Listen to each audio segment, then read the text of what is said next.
오늘 우리가 함께 묵상하는 말씀은 마가복음 16장입니다. 이는 마가복음서의 마지막 장으로서 예수 그리스도의 부활 이야기와 사람들에게 나타나신 이야기, 그리고 하늘로 승천하신 이야기를 포함하고 있습니다.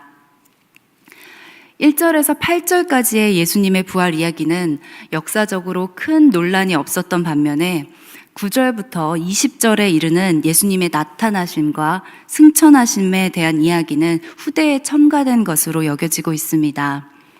어휘와 문체 그리고 내용에 있어서 마가복음서와는 매우 다른 색채를 가지고 있고 8절은 너무나도 갑작스럽게 종결되었기 때문에 이후의 이야기가 분실되었고 아직 발견되지 못했다고 하는 의견도 있고 의도적으로 그렇게 끝맺음을 했다라는 의견도 있습니다.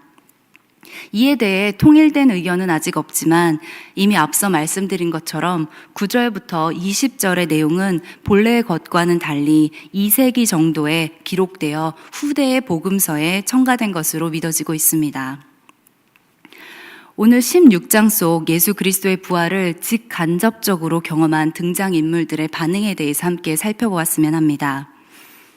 1절부터 8절까지 이야기 속에는 막달라 마리아와 야고보의 어머니 마리아, 그리고 살로메가 예수님께서 묻히고 부활하신 그 돌무덤을 찾습니다. 흰옷을 입은 웬 젊은 남자를 만나고 그로부터 예수 그리스도께서 부활하셨다는 그 소식을 전해 듣습니다. 8절은 이렇게 말합니다. 그들은 뛰쳐나와서 무덤에서 도망하였다. 그들은 벌벌 떨며 넋을 잃었던 것이다. 그들은 무서워서 아무에게도 아무 말도 못하였다. 9절부터 시작하는 다음 이야기에서는 막달라 마리아에게 예수님께서 먼저 나타나시고 마리아가 이 소식을 다른 이들에게 전하는데 11절 말씀은 이렇게 기록합니다. 그러나 그들은 예수가 살아계시다는 것과 마리아가 예수를 목격했다는 말을 듣고서도 믿지 않았다. 12절부터 이야기에서는 예수님께서 두 제자들에게 나타나셨습니다. 13절입니다. 그들은 다른 제자들에게 되돌아가서 알렸으나 제자들은 그들의 말도 믿지 않았다. 14절에서 예수님은 그의 11 제자에게 나타나십니다. 그리고 말씀하십니다. 그들이 믿음이 없고 마음이 무딘 것을 꾸짖으셨다. 그들이 자기가 살아난 것을 본 사람들의 말을 믿지 않았기 때문이다. 위에 내 이야기는 분명 다른 이야기인데 비슷한 구절들이 눈에 들어옵니다. 그 이야기 속의 대부분의 인물들은 그들의 주님이고 선생이신 예수님의 부활을 직접적으로 혹은 간접적으로 목격하고도 이를 믿지 않은 듯합니다. 물론 첫 번째 이야기의 여인들은 예수님의 부활의 소식을 듣고서 경외하며 두려움에 떨었을 수도 있습니다. 하지만 추가된 새 이야기들은 하나같이 그들의 믿음에 대해서 이렇게 기록하고 있습니다. 그들은 믿지 않았다. 예수님의 살아생전 그의 부활에 대해서 수차례 이야기를 들었지만 그들은 부활의 소식을 듣고서 두려워 떨며 넋을 잃고 심지어 눈앞에 예수님을 보고 있으면서도 부활을 믿지 못하였습니다. 예수님께서 남아있는 그의 제자들에게 나타나셔서 그들에게 믿음이 없다고 마음이 무디다고 꾸짖으셨다고 성경은 기록하고 있습니다. 사람의 마음이 본래 그렇습니다. 귀로 듣고 눈으로 보고도 믿지 못할 일들이 분명 있습니다. 초자연적인 현상이 아니더라도 믿기 힘든 일들이 실제로 일어납니다. 어떤 것들은 기적이라는 이름으로 분류되기도 하고 어떤 것들은 신비로운 일, 즉 설명하거나 이해할 수 없는 이상한 일로 분류되기도 합니다. 미숙아로 태어나 20분 만에 사망 선고를 받은 아이가 어머니의 품속에서 조금씩 호흡을 하더니 마침내 정상적인 호흡을 하게 되었다고 합니다. 실제로 2010년 호주에서 일어난 일입니다. 2017년 한국에서는 아파트 9층 높이에서 4살 된 아이가 거실 창문을 통해 아래로 추락하였는데 화단에 떨어지면서 얼굴에 찰과상만 입었다고 합니다. 혼수 상태나 사고로 갑자기 전혀 알지 못하던 외국어를 유창하게 구사하게 된 이야기는 꽤 자주 접하게 됩니다. 과학적 근거가 있는 경우는 어떤가요? 모든 사람이 의심 한 점 없이 그 이론을 쉽게 믿지는 않습니다. 그런 과학적 논쟁도 전혀 없을 텐데요. 한 이론이 발표된 후 머지않아 이에 반박하는 이론이 종종 나오기도 합니다. 그런데 입증된 수치와 기록을 바탕으로 하는 논리를 믿는 것은 보이지 않는 진리를 믿는 것보다는 쉬운 일입니다. 과학적인 사실들은 비교가 가능한 근거들을 내놓습니다. 그런데 우리의 믿음은 믿음의 근거를 결코 제시하지 않습니다. 이러이러한 이유로 믿음이 생기는 것이 아니라 그 어떠한 것으로도 설명이 불가능하기에 믿음이 생기는 것입니다. 믿음은 우리의 가치 체계로 설명 가능한 범주를 벗어나 있습니다. 믿음은 인간인 우리로서는 결코 이해할 수 없는 신비로운 속성을 가지고 있습니다. 과학적 근거는 그 근거로 인해 계속해서 논쟁거리가 됩니다. 그 근거를 반박할 수 있는 증거만 있으면 언제든지 그 이론을 뒤집을 수 있습니다. 그런데 신비로운 이야기, 흔히 말하는 기적이나 운, 혹은 초자연적인 일들은 언제나 그 결과만 존재하는 듯합니다.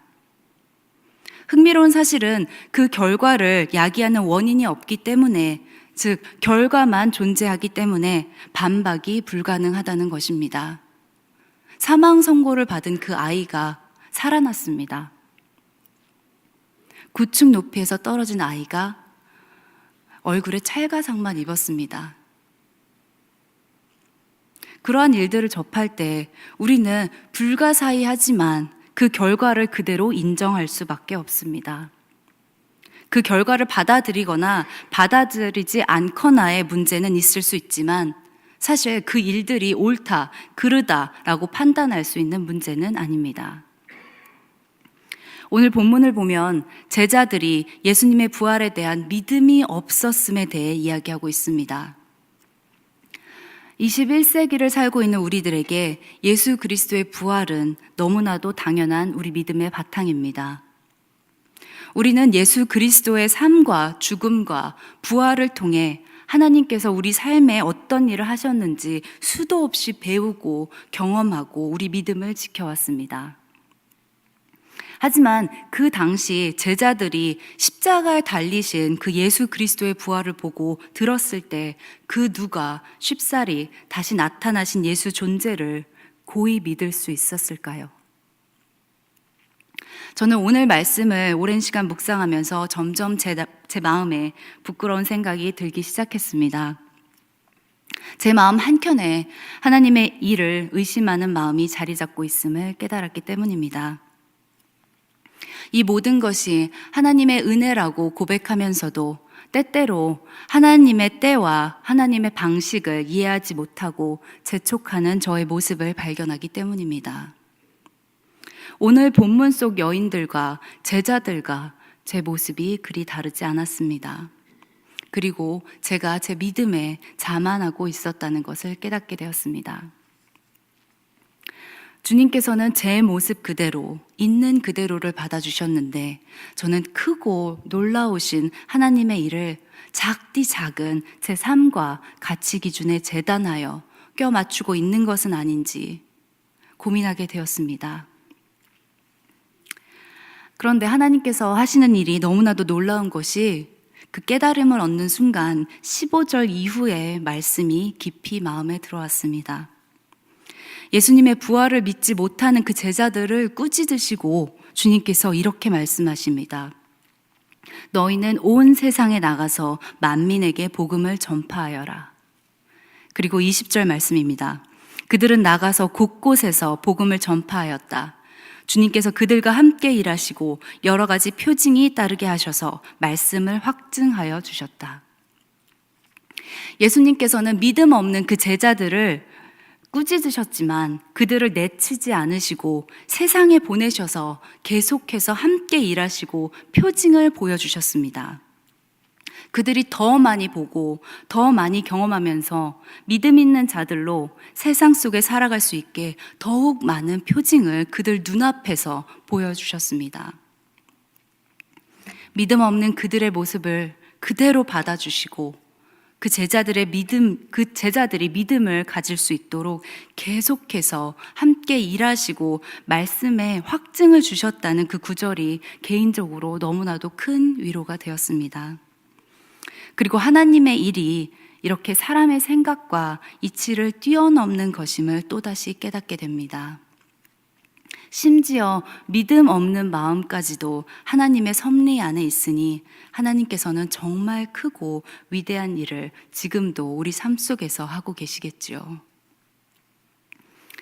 믿음이 없다고 느껴지실 때가 있으신가요? 그 마음까지도 고이 예수 그리스도의 십자가 아래 내려놓으시기 바랍니다. 하나님의 때와 방식을 기다리며 지치고 고단한 마음을 품고 계신가요? 그 마음도 주님께 드리기 원합니다. 그 마음마저도 받아주시고 그 지친 영혼에게 하나님께서는 분명한 표징을 보여주실 것임을 믿습니다. 그리고 믿음 없는 우리의 모습까지도 주님께 드리는 우리의 삶이 되기를 소원합니다. 아멘.